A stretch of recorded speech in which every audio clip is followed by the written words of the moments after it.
আমরা এখন নেকের মেজারমেন্ট করব। নেক উইথ কত লাগে, বডি ঠিক আছে কিনা একটা বডি দেখি। তাহলে নেকের মেজারমেন্টটা ওটা কি সেম টু সেম, কত লাগে আগে সাইজটা দেখে নিব। কি সাইজের বডি? বডি হচ্ছে স্মল সাইজ। স্মল সাইজের কত লাগে? 18 লাগে। আর ফর্ম নেক ডব 9.5 লাগে। তার মানে বডিটা সুন্দর করে আগে বসে নিলাম। এখন আমরা মেজারমেন্ট করবো যে মেজারমেন্টটা ঠিক আছে কিনা।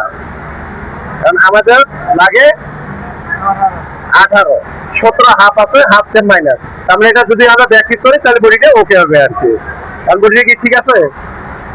দেখেন দেখি, আপনি একটু মাপ দিয়ে। আমরা কোয়ালিটি দিয়ে বডিটা মাপাইতেছি, দেখে আমাদের নেক উইথটা ঠিক আছে কিনা। ঠিক আছে, নেক উইথটা মেজারমেন্ট ওকে।